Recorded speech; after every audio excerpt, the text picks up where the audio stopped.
Yo Sobat Nukut, selamat datang di channel yang bakal ngebahas hal-hal teknologi dari sisi yang paling real.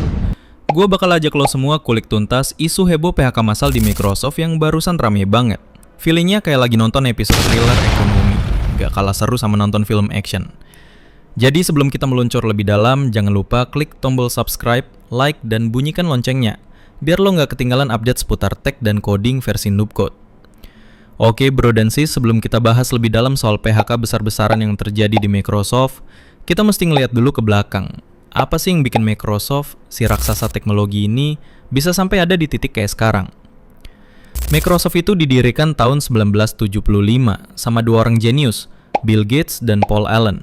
Mulai dari garasi, mereka bikin sistem operasi buat komputer personal.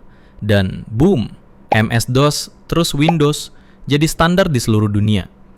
Dari situ, mereka terus berkembang, jadi pemain utama di dunia software, enterprise tools, cloud computing, bahkan gaming lewat Xbox, dan akuisisi studio-studio gede kayak Bethesda dan Activision Blizzard.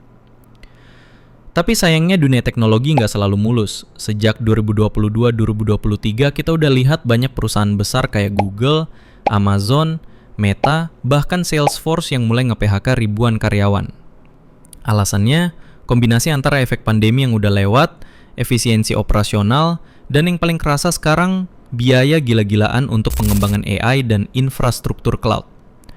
Nah, Microsoft nggak kebal juga bro. Walaupun mereka kelihatannya lagi di puncak, duit masuk, saham naik, tapi realitanya biaya operasional mereka ikut naik tajam.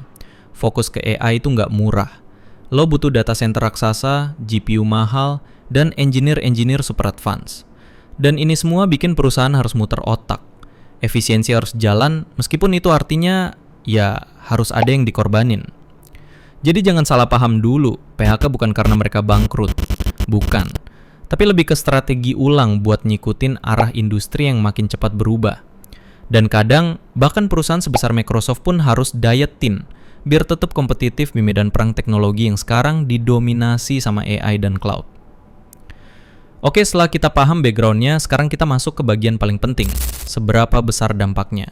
Dan kenapa ini jadi sinyal bahaya buat kita semua di dunia teknologi? Stay tune karena di bagian berikutnya kita bakal bedah PHK Microsoft secara brutal. Sekarang kita masuk ke bagian yang paling panas. Microsoft baru aja ngumumin salah satu gelombang PHK terbesar mereka dalam beberapa tahun terakhir.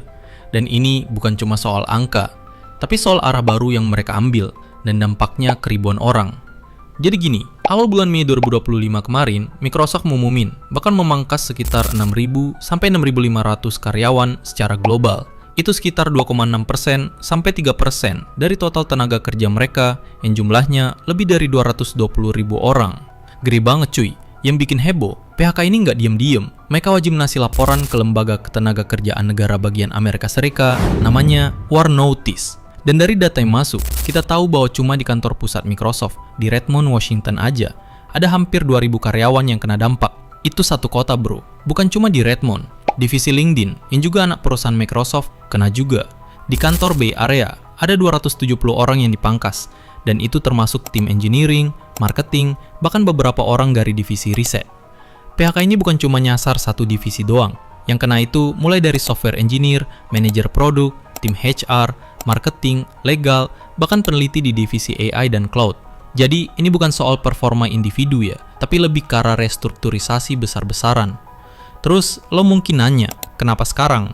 Well, jawabannya efisiensi organisasi. Microsoft ngakuin bahwa mereka mau bikin struktur perusahaan yang lebih ramping. Dalam bahasa bisnisnya, kita terlalu gemuk di bagian tengah.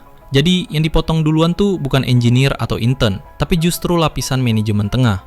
Banyak dari mereka adalah middle manager, senior project lead, dan tim koordinasi antar departemen.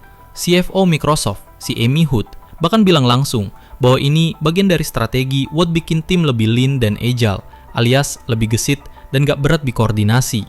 Tapi tetap aja, gesit buat perusahaan bisa jadi pahit buat ribuan orang yang kehilangan pekerjaan. Bayangin aja, setelah lo kerja 5-10 tahun, tiba-tiba dapat email, your role has been impacted. Dalam sehari, lo bukan bagian dari Microsoft lagi. Salah satu testimoni dari mantan manajer LinkedIn bilang gini, losing your role doesn't define your worth. You've touched so many hearts and built incredible things. Bro, ini bukan cuma kehilangan gaji, tapi juga identitas. Bayangin, kerja bareng tim bertahun-tahun, lalu bubar gitu aja. Dan lo tahu apa yang ironis? Di saat yang sama, Microsoft sebenarnya lagi untung gede. Laporan kuartalan terakhir nunjukin laba bersih 25,8 miliar $. Tapi biaya operasional mereka juga naik, terutama buat AI. Dan itu jadi alasan kenapa mereka ngurangin tim, demi nge-push lebih keras ke masa depan. So yes, Microsoft lagi ngerem di satu sisi, buat ngegas di sisi lain. Dan pertanyaannya, siapa yang kehabisan bensin di tengah jalan?